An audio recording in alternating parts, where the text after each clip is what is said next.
dialética e retórica. Gramática, dialética e retórica. Depois que ele aprendesse a ler e escrever, a raciocinar e a falar de uma maneira elegante, ele passaria às matemáticas. Aritmética, geometria, música e astronomia. E a concepção medieval ele passa das ciências materiais para as espirituais. A música e a astronomia e eram chamadas artes liberais porque libertavam aos poucos o espírito da matéria. E a música cumpria essa função e por isso o Davi está aqui. A Virgem, com a rosa, sorridente, feliz, oferece ao espectador, cercada de música, cercada de muita harmonia. Aqui um detalhe, ela oferece a rosa ao ouvinte. Também, do ponto de vista teológico, alegórico, o coração aberto para a pessoa. A abertura de coração sem malícia. Sem malícia. Os reis de Israel estão na Catedral de Notre-Dame de Paris e representam o poder monárquico, porque, para Aristóteles, a monarquia é o melhor sistema de governo. Tanto Platão quanto Aristóteles eram profundamente antidemocráticos. Platão detestava a democracia. Dizia que a democracia criava seres bestiais que só gostavam de prazer e sensualidades, que afastavam a pessoa do espírito. E Aristóteles era aristocrático. De modo que aqui a representação do ideal de governo sereno, feliz e natural. Eles estão na entrada da Catedral de Notre-Dame de Paris, os 28 reis da Judéia e de Israel. E eu escolhi esse jovem aqui porque alguns especialistas consideram uma proximidade muito grande com as obras clássicas. Né? Claro, tem cabelos mais longos, tem uma postura mais robusta, mas o rosto recorre. Muito bem. O que é a beleza? Ela está em consonância com a claridade, como diz Dionísio. A consonância é o elemento material. E a claridade é o elemento formal que proporciona a completude. A claridade da luz. Por isso, assim como a luz corporal é a luz que a forma do espírito emana, como se fosse uma aura. Né? Por isso, assim como a luz corporal é forma e causa da beleza de tudo que é visível, a luz intelectual é a causa formal da beleza de toda a forma substancial, vamos traduzir por espírito, a alma. Tá? Você entende a alma porque você raciocina e compreende o outro espírito, e de toda a forma material. Qualquer forma, quanto menos resplendor tiver devido à sombra da matéria, mais disforme será, e quanto mais resplendor tiver graças à sua elevação acima da matéria, mais bela será. Onde essa luz existe em essência, produz uma inefável beleza que todos os anjos desejam contemplar. Suma do sumo bem. E aqui eu trouxe uma escultura francesa com um vitral com a luz de Deus.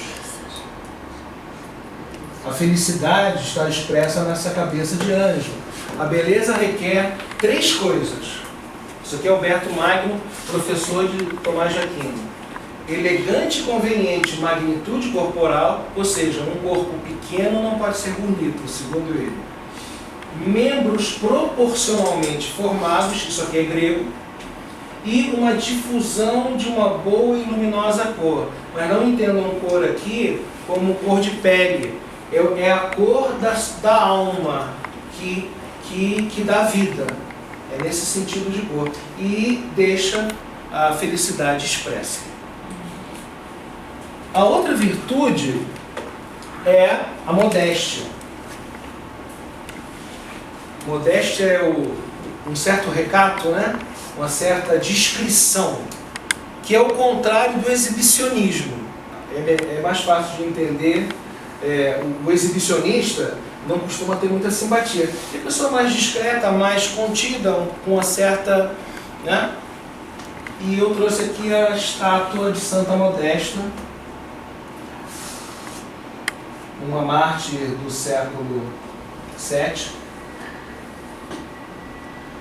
que é considerada uma das esculturas mais belas, mais serenas e delicadas desse gótico. Elegante, né? Elegante. O gótico vai pouco a pouco se aproximar da escultura grega. Da escultura grega, isso mesmo. E a tranquilidade, a serenidade, essa paz de espírito. Acho que se expressa melhor essa ideia, essa paz de espírito. A outra virtude é a coragem. A coragem. Que Aristóteles diz que a primeira virtude do cidadão é ter coragem.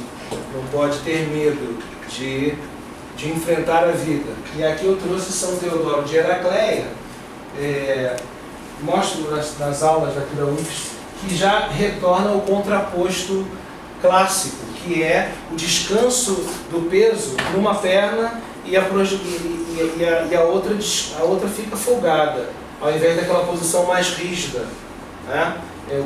Um leve contraposto desse cavaleiro, muito bem esculpido, com sua cota de malha, com a túnica com um drapeamento muito elegante, a maneira como cai a cinta da espada.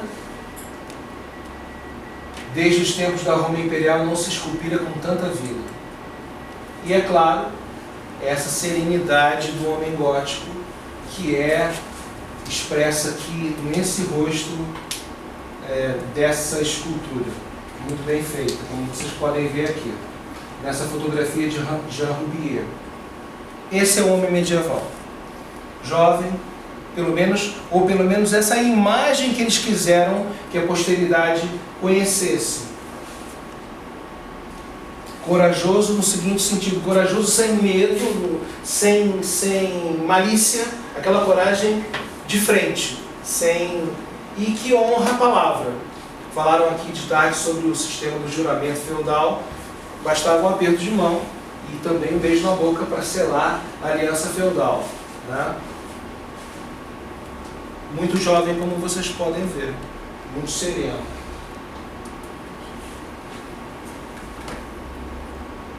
E muito bem esculpido. Muito bem esculpido. O sorriso do anjo. O anjo sorridente, também conhecido como o sorriso de Hans. É uma escultura de pedra do portal norte, na fachada oeste. Ele tem uma história interessante, eu coloquei aqui porque após um incêndio causado por uma bomba alemã na catedral durante a Primeira Guerra, a cabeça se quebrou em vários pedaços, recolhidos por um abade e guardados na adega do arcebispo, até serem descobertos por um arquiteto. Tornou-se um ícone da propaganda francesa de guerra, a cultura francesa destruída pela barbárie alemã. Após a guerra, os fragmentos foram moldados, nem parece, né? E preservados nesse museu. Foi restaurado e colocado de volta em 1926. E como eu disse, essa felicidade sem mostrar os dentes, que é uma felicidade impessoal. Aqui está ele. O amor descendente e que tudo abarca, definidor de hábito.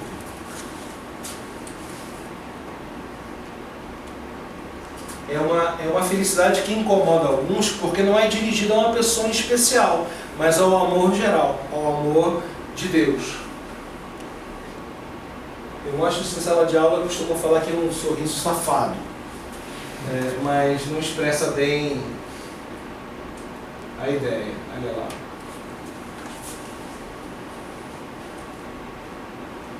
Aqui o outro anjo da Anunciação, esse com aquela elegância francesa, a maneira de dispor das mãos, a maneira com que ele se coloca de pé, não é? A maneira com que ele segura a túnica, tudo muito delicado, tudo muito suave, tudo muito... A França importa esse modo cortês de civilização. Podem ver lá como aqui na mão, a maneira com que ele se coloca. E essa alegria que é um exemplo da felicidade de Deus. Apareceu o dentinho. Aqui apareceu, né? Muito, muito. Mas é uma cabeça muito delicada. Muito delicada. Agora, tem a felicidade também diabólica. Eu trouxe aqui um exemplo que é da virgem louca, que se insinua para o diabo. Esse aqui é o tentador. Ela está lá se oferecendo para o diabo. É uma passagem bíblica das virgens prudentes e das virgens loucas. E ela se oferece, e vocês podem ver que o tentador, o diabo, tem uma parte à frente muito elegante, ele está muito bem vestido com a moda da época, é homem, e atrás lagartos e cobras e sapos que ele esconde a sua malícia. E ela está lá, muito oferecida. Aqui a história de Mateus 25, das virgens sábias e das virgens loucas, Mateus 25, 13. Aqui está ela. É um sorriso, esse sim é um sorriso safadinho, é um sorriso insinuante, que se oferece, né? Como vocês podem ver. É impressionante como passa a malícia no semblante. Né? Passa, não passa? Passa. Você olha também o diabo, assim, o semblante dele Aqui, é ó, o sorriso é malicioso. É mais, sim. A sobrancelha também dá uma... Como ele segura a capa. Foi o que o Matheus falou, a sobrancelha, o posicionamento da sobrancelha dá essa... E ali é uma maçã, não é? Sim, claro. Ela oferece a maçã. Lógico. Aqui vocês podem ver um maior detalhe, os sapos e as cobras subindo pelas suas costas. É um tema muito comum na arte gótica alemã. O tentador, jovem elegante, vestido com a moda da época. E esse cabelinho de príncipe valente. E agora, a que eu gosto mais, a que eu acho uma gracinha, é a esposa feliz, Regelinda. Eu gosto de mostrar essa imagem, porque também tem uma outra imagem medieval que Hollywood passa, que o senso comum pensa, que as mulheres eram infelizes, pobres coitadas, que não tinham direito a nada, que eram, enfim, não tinham nem orgasmos. E aqui tem a esposa feliz, que é a Regelinda. A esposa é o símbolo das virtudes da mulher sábia. A mulher que edifica sua casa sobre a pedra e tal, que está em Provérbios 14. É a esposa feliz. Ela é o símbolo. Eu não vou mostrar outra, porque ela fica do lado de uma outra estátua alemã, que representa a mulher alemã, que essa sim é sóbria. Inclusive, o Walt Disney se inspirou nessa estátua para criar a bruxa da Branca de Neve. Como é que é o nome da madrasta? E em oposição à simpatia bonachona, alegre da polonesa. Ambas estão nessa catedral e as famílias financiaram a construção da catedral. E eu quero terminar falando de várias virtudes com o amor cortês. A placa com a fonte da juventude, que é uma cena de amor sequenciada. São 3 instantes diferentes. O menino, são sempre jovens, né? O menino se insinua, ela rechaça, mas aquele rechaço querendo dizer sim. No segundo instante, ela já o puxa, tá? E no terceiro instante, eles já estão trocando carícias e o símbolo que eles são amantes, se tornaram amantes, é o carinho no queixo. Quando as pinturas medievais mostram pessoas fazendo carinho assim, no queixinho, fazendo bilu-bilu, são amantes. E acima... Me perdoem pelo bilu-bilu. É a coisa que eu lembro é que o bilu-bilu.